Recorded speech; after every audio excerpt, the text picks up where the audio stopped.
Welcome back in, my dearest nerds and nerdettes. Finally, I'm giving you a new build series with a not B-17. But before we crack into it, I want to ask all of you a question, and I want you to throw a response in the comments if this is you, and tell me what it is. Do any of you have a kit in your stash, or maybe not even in your stash, maybe it's one that you have yet to purchase, that you deeply want to purchase, but a kit nonetheless that terrifies and intimidates you to build? This one is one of mine. So not specifically the HKM part of it, the Avro Lancaster part of it. I adore this aircraft. I adore this aircraft for the way it looks primarily. I think it's a really cool airplane. That massive cavernous bomb bay is really cool. I love the birdcage canopy. It's an enormous aircraft for a piston engine driven airplane, and I just think it's really neat. I've sat through technical presentations on the aircraft, but it's just cool. I've been obsessed with this airplane since I was like 6, maybe 7.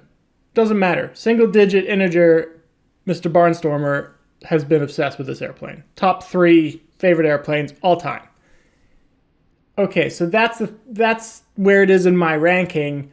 Why does that intimidate me? Because perfectionism exists. And I've put this kit and elevated it to like this mythical, unobtainable status of it has to be perfect. And so how do you build that, right? Like that's kind of the overall problem I have with it, is how do I build this to a level that's going to satisfy me? But at this point, I can't keep going on with 5 of these in the closet, in the stash, waiting to be built. At some point, I actually have to build the thing, and I have to make mistakes, and I have to learn from those mistakes and get better, because that's how you get better. And if we did everything right the first time, we would never learn anything on this planet. So that's where I'm at. If you have a similar kit that you are intimidated to build, put it in the comments. Tell us why, because I'm sure I'm not the only one. At least I hope I'm not the only one. So finally, we're not building a B-17, and it was not my intention to go from 4-engine heavy bomber to 4-engine heavy bomber. That kind of just happened. So let me tell you how. About 2 weeks into building Memphis Belle, Ace of Spades Model Works on Instagram put out an announcement to do a group build of the heavies, right? We saw that in the intro to this video. It feels like a movie. It's 36-ish minutes long. But put out that group build, very graciously decided to host it and collaborate with everybody he could. And okay, well, 4-engine heavy bombers has kind of been my shtick for the last, year. So how do I say no to that, right? Like, this is a perfect opportunity for me to do what I'm already doing, get my channel a little bit more awareness, find more of you to connect with, talk to more of you in comment sections or in Instagram messaging, whatever, and just get to interact with more model builders and have some fun that way. So that's where we are. I decided, okay, I have to do this. So which aircraft kit do I have to build? Because I have a 1-48 B-29 sitting in there. I have 1-48, 1-32nd Lancasters sitting in there. Which one? So went through that process and decided to do the Lancaster, mostly because the B-29 I have plans for that already, and it's not a World War II aircraft that I'm going to build. So anyway, spoilers. So as a result, we're on Lancaster. 1-32nd scale is probably a little bit much because we have to be on a time limit, because I don't have all my build furniture still, and we're still growing through that process. And 1-48 is probably just going to be better for a number of parts. So then it's Tamiya or HKM, because I do have both. So the Tamiya kit was molded in the 1980s. The HKM kit was molded in 2021, 2020, in that time frame. So you can imagine which one has better aftermarket support. clearly the Tamiya, I'm kidding. It's clearly the HKM kit, right? So there's a better aftermarket for it. I'm on this perfectionist kick for this aircraft model. I have to do this correctly. So I need to purchase some aftermarket stuff to do that. HKM it is. And so that's where we are. To talk about the kit a little bit, the kit's got some fantastic detailing on it. Again, molded in 2021, or 2021. The injection molding process and technologies come a long way. We have digital modeling capabilities that are better than we had in the 1980s. Sorry, Tamiya, that's just the truth. So the kit ultimately is going to be better regardless. And that's unfortunate for Tamiya, because I'm sure that in the 1980s, the Tamiya kit was absolutely the epitome of perfection, as Tamiya usually is. But for this one, it's purely just an age and technology thing. So one day I will build the Tamiya. Maybe I'll eat my words. Not sure. If you think I should eat my words, go yell at me in the comments. I will read them. But otherwise, okay, so HKM it is. HKM has built, I think, 3 kits now. So they had the 2021 Mark 1, which is this kit. In 2021 they had this kit. 2023 they brought out the Dam Busters kit, the 617 Mark 3, was it 3B special, I think it is, for the upkeep mine. And then the final one has been the Grand Slam bomb. Again, I don't know which squadron it is, but it's the aircraft equipped with the Grand Slam, so it's missing the bomb bay. And it just has this 22,000 pound 1:48 scale bomb. Sorry, let me rephrase that. 1:48 scale 22,000 pound bomb. It would be insane if it was 1:48 scale and still weighed 22,000. Anyway, off on a ramble. We're back on the main tracks here. Additionally, this year, it was supposed to be last month, I believe, but I haven't seen anything about it. We were supposed to get an Edward HKM Lancaster, kind of collaboration, same as we got with the Bloody 100th B-17s. So at some point, that's coming. I don't know what it is. It'll be exciting. Again on the kit, so there's 362 parts to this kit. We are not going to be using them all in this build. So far, the detailing has been fine. It's been great. So the exterior has rivet line markings. It's got panel line markings. It does not have the stressed skin, but that would be very difficult to do in 1:48 scale, so I'm not worried about it. The instructions have a good amount of detail. It's all CAD imagery, which is great. I love that. The instructions for painting the interior they leave a little bit to be desired. This piece on screen is one of the ones that had an issue, so it did not include all of the paint detailing that I'm doing on screen. I only found out about that after doing research for some reference material to see the interior of the aircraft, such that I could get it correct. Again, perfectionism here is what we're going for. To steal a line from the Blue Angels, we're going to shoot for perfect, and somewhere along the line we'll find excellence. So that's something to be aware of, but otherwise the kit so far has gone together perfectly well. It's very reminiscent of the B-17 build, and I'm perfectly happy with that. I modified the kit by buying the Quinta Studios 3D decal set. What a fantastic decision that has been. As you can see me attaching the panel decals now. It's important to note that the 3D decals are not your traditional quote-unquote water slide decals that we're used to. They do require a little bit of adhesive. I stuck with microset at the start just to see if that would work. I've never used 3D decals before, so I kind of was in the same boat a lot of you probably are in, of learning how to use it for the first time. You should treat this more like they are model parts, but they're just backed onto water slide transfer paper. So microset I had a decent amount of adhesion with, but I also went around the edges and clear coated all the flat parts onto the model, such that you couldn't see any adhesive. It blended in very well, but there was something additional to the microset holding everything in place.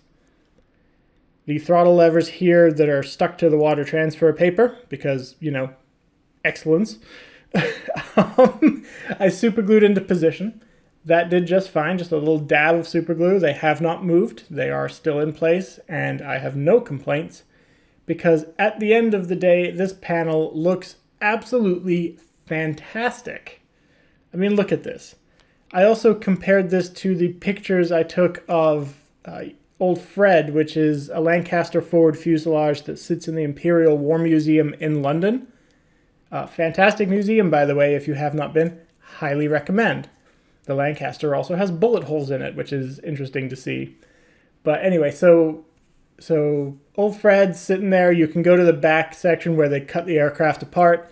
You can look forward. All of the interior crew components are there. And you can see all the way up to the cockpit panel. And it is perfect. This decal is perfect to what I saw on that airplane.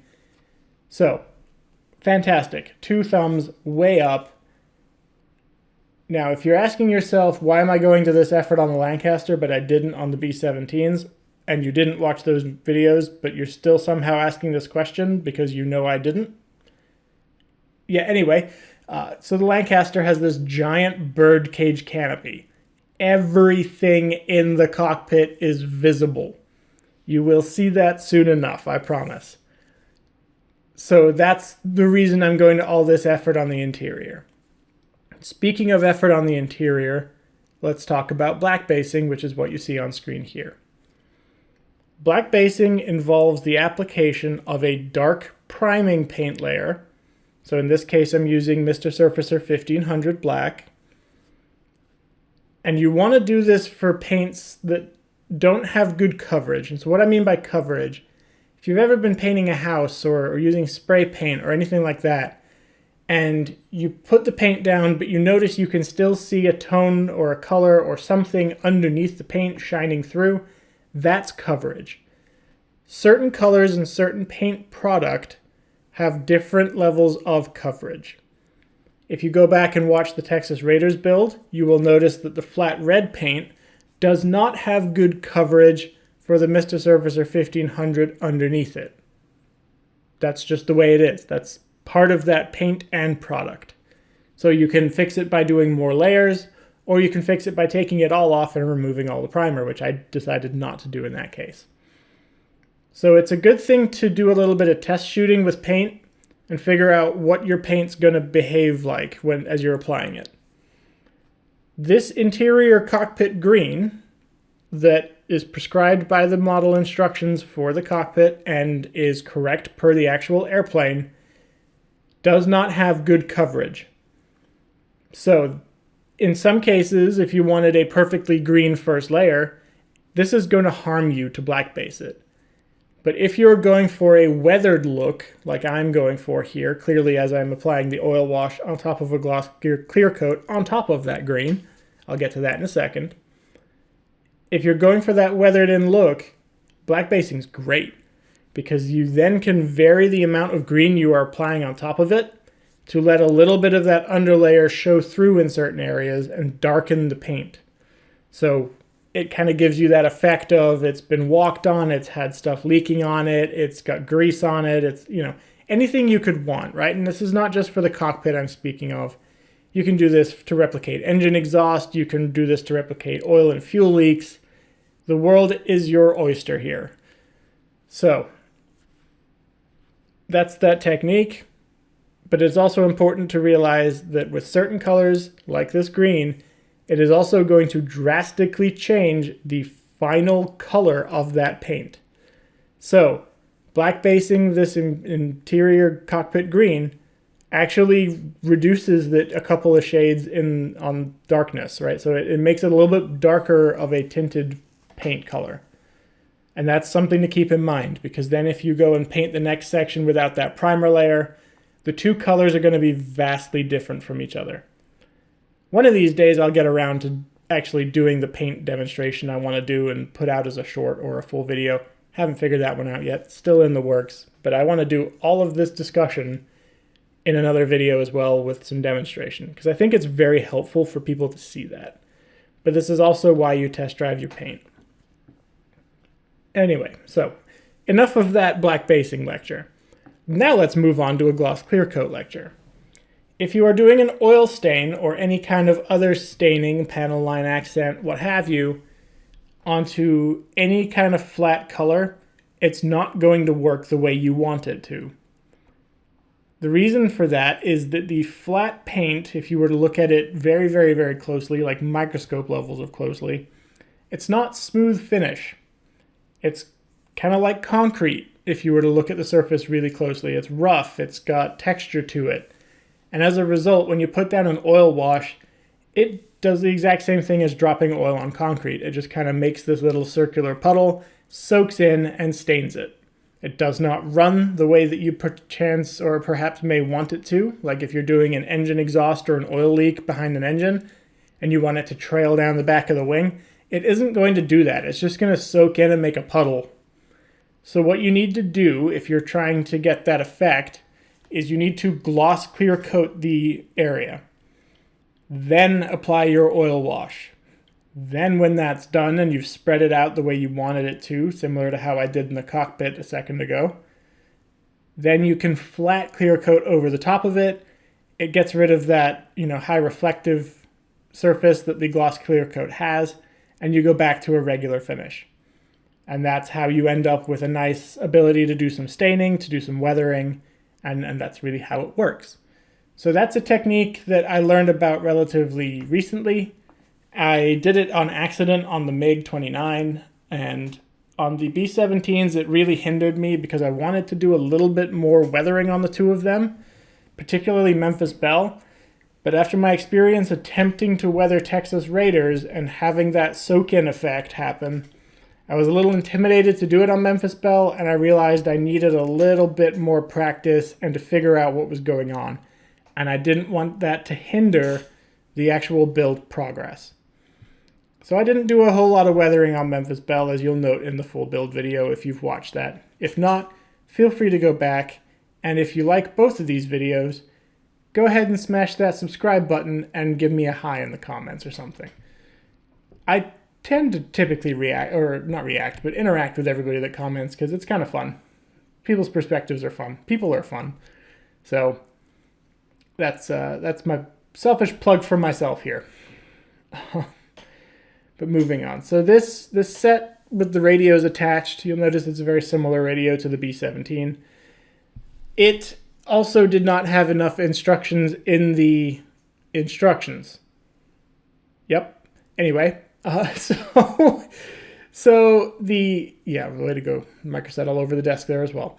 Anyway, so moving back to the actual topic. So it didn't have enough instructions for the paint. It kind of just said, paint everything green. Clearly not correct. So went ahead and painted the panel green after finding some reference material with some pictures of these radio sets and their backing panel. And the radios are supposed to be black. That's referenced also in the decal set because the decals show a black radio box. And the reference images back that up. So a little bit extra detail, gets it a little bit more accurate, makes it look a little better. Looking at it now on the desk right in front of me as I record this, it looks great, and so far I am satisfied. Is it the best cockpit in the world? No. Is it better than anyone that I've ever put together? Yes. The navigator's table that I'm attaching here also has, I've got a little bit of a cautionary note for you if you are building this kit. The inboard side, so not the side we're looking at the left-hand outboard, but the inboard side, as I will rotate the kit in a second, has a additional support leg that goes all the way up to the roof of the aircraft, or this, I guess the top of the fuselage, not really a roof. That support leg's kind of in the background. It's behind the straight support leg that has the seat mount, that one I just grabbed. It has that protrusion that slots into a slot on the table. I did not show it being attached because it took me about 10 minutes to get it to work. The table has this slot in it, but with the addition of a layer of primer, a layer of paint on both components, so that's at least 0.04 of an inch on each component, I had some interference and it didn't want to go on correctly. It wasn't a big deal, it was close, but it did took a little bit of messing around with to get it to work. Ultimately, I just resorted to using some of the ultra-thin glue, and it was able to melt everything enough that it slotted in just fine. So that's my cautionary note. Another cautionary note for the Quinta Studios decal set is if you're doing the seat belts and you're bending them 90 degrees like I just did, be careful. I would recommend you do it a little bit wet, a little bit damp. When I did it dry, I started to have some separation and as the layers sheared from each other during that bend. And it wasn't really an issue for me. Like it only just started to happen once I got them laying flat. But if you are not careful, I could see that going very wrong. So that's my word of warning. Be very careful with those seat belts, and I would recommend keeping them wet as you move them over. Also, for this map, there's nothing wrong with it. Just enjoy it, because I think it's hilarious and kind of adorable, honestly. Like, having a map in an airplane, like, in the correct station for the aircraft is great, but, like, being part of the decal set, I think it's really funny. I almost wish there was a little decal of like Tirpitz or something, or a little model of Tirpitz I could have put on the table since we're doing a Tirpitz bombing mission representation. But that's probably a step too far. We're just getting cute now. We're not doing historical accuracy. So either way, like, let me just look at the detail off of this thing. I think it's absolutely fantastic. And I'm, not sponsored or anything. I'm not getting paid for that opinion. It's just my legitimate opinion. I think it's great. The Lancaster's cabin is enormous, so be aware of that. We don't have the subdivisions like on the B-17. There is not a bomb bay that runs through the middle of the cabin like on the B-17 and interrupts it. We just have nonstop passenger compartment forward end of the aircraft to the aft end of the aircraft, minus, of course, the stairs down into the nose. So the reason that they can do this is they don't have to run this bomb bay in through the middle of the aircraft all the way up to the top of the fuselage like the B-17 does. And that's why the Lancaster's bomb bay is so long. It's huge comparatively. We're not stacking bombs in it. We're arranging them nose to tail here. So for that reason, there's a trade-off. It also has some implications for the structure of the airplane, which I find fascinating being in aerospace engineering, and maybe you will as well. But when you think of an aircraft in flight, you have to remember that this thing's basically a seesaw, and the fulcrum of the seesaw is the wing center of lift. So all of the load of the aircraft, all the weight of the aircraft is supported on that center of lift by the wings. And the aircraft is free to pivot up and down versus that. Controlled by the elevators, of course. So as a result, I have to carry in all this structural strength to hold up the heaviest part of the airplane, which is going to be the bomb load. And I have to now support that across the entire length of this bomb bay, which is way bigger than the wings are, as far as fore-aft size is going, or fore-aft displacement. Which means I have to carry all this extra structural support forward and aft in the aircraft fuselage to hold up this bomb bay and prevent the bomb load from just buckling the bomb bay, buckling the fuselage, and destroying the airplane. Think about this in counter to the B-17, which just has its bomb bay sitting essentially right where the main spars for the wings come in, which the spar is the structural member that runs along the length of the wing if you're unfamiliar. We did talk about it a little bit. The B-17 spars are not single piece. They're very interesting and have been creating a whole lot of issues for the B-17s that are still flying. But regardless, the wing spars for the B-17 come straight in. The bomb bay is right there. It's localized on the center of lift of the aircraft. Everything's stacked vertically, so there's no fore-aft center of gravity changes versus the center of lift, which would cause the aircraft to behave relatively erratically during a bomb drop. And it's all just condensed, so we don't need all of this structure carried forward and aft in the aircraft, which is, again, extra weight, which could be used for ammunition, it could be used for payload, it could be used for crew, and it could be used for other supplies or armor. So that's really the big difference between these two airplanes, frankly. They're very similar in their role, but they are structurally different from each other, and that's a big reason why. It's also the reason the Lancaster is not perfectly circular. I'm not going to get into moments of inertia, but if you feel like that lecture, you can go look up moments of inertia and see that an oval is stronger than a circle in certain axes of bending. Moving back to the kit finally, and off of my Aerospace 101 lecture or Structural Mechanics 101 lecture for today. It's interesting because we've built up this forward cockpit, and now we've got to jump back to doing piecemeal parts to do the aft section. There's not a whole lot of things going on in the aft section of the kit. Mostly it's just a floor plan and space for people to walk forward and aft. There's a couple spaces for people to sit. There, in theory, should be a toilet back there. I think it's molded in. I will double check that. And I'll get back to you in the next episode if it is what I think it is that's in the model kit. But yeah, so this piece here that you can see me painting is actually a jump seat that sits next to the pilot.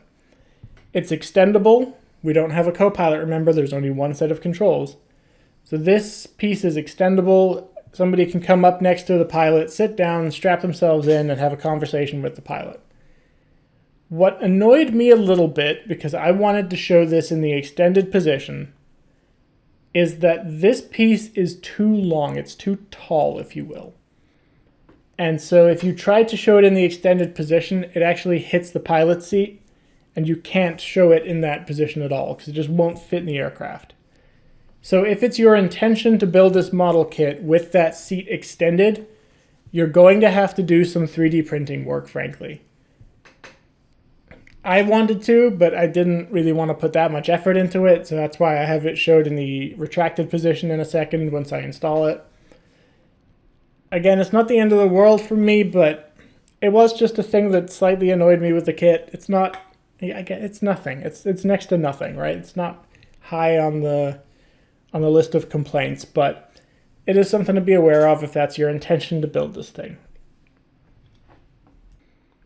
The piece on screen similarly didn't have a whole lot of detail in the instructions. I also could not find this piece in any reference photo material that's out there on the internet, but at least between the first 5 pages of a Google image search. So unfortunately, I didn't have a whole lot to go on for painting this, other than the instruction manual.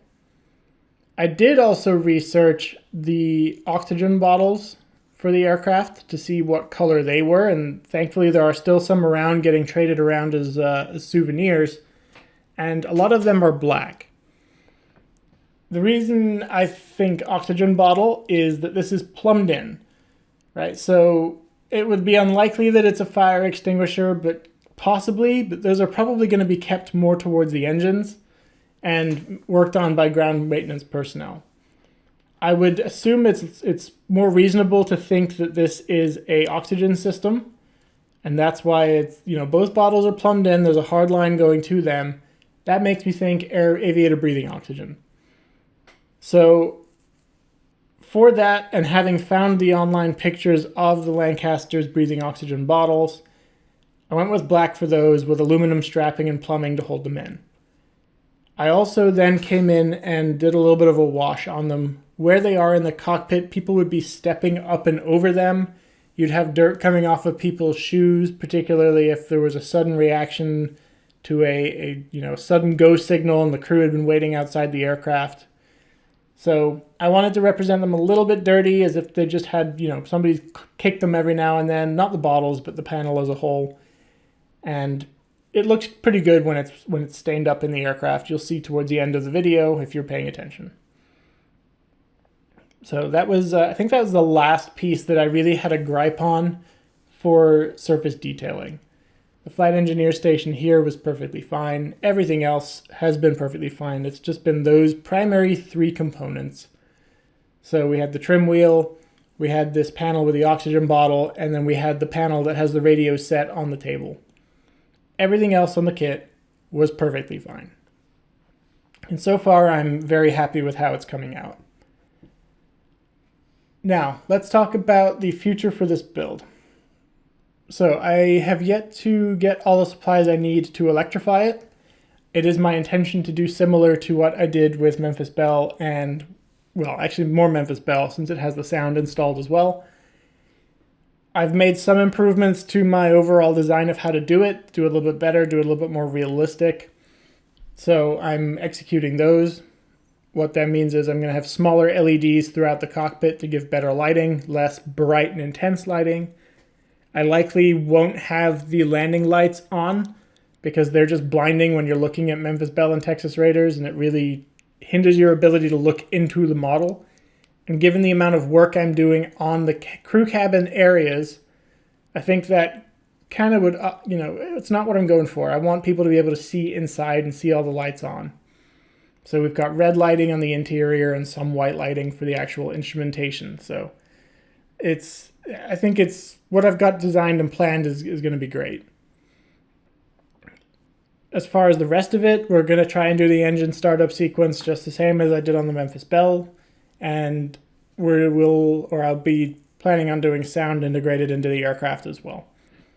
I have gone and gotten recordings and made my own little track of engine startup sounds of Lancasters, and it sounds great, and I keep listening to it in my headphones every time I need some inspiration.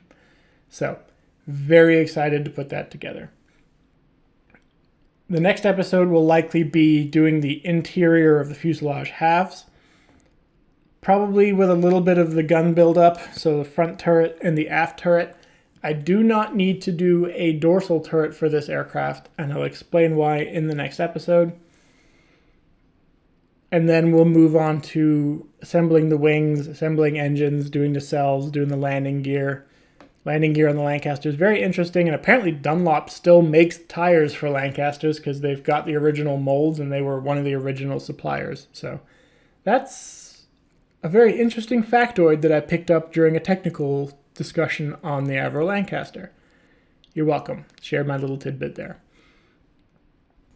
Then probably the last episode before finished paint and then final assembly will be on the bomb bay doors.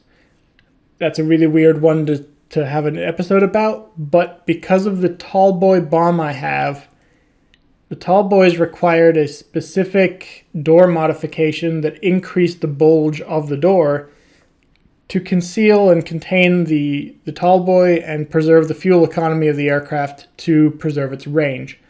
So I'm not aware of any 1:48 scale tall boy bomb bay doors for the Lancaster that are available aftermarket, which likely means I'm going to have to make my own. So I may either freehand it or I'll have to do it by 3D scanning the model and doing a little bit of magic in CAD. We'll see, and then 3D printing my own. So we'll see. I'll likely share those files once they're done since there's nothing aftermarket. Either maybe I'll throw them on cults and start charging. I haven't figured out.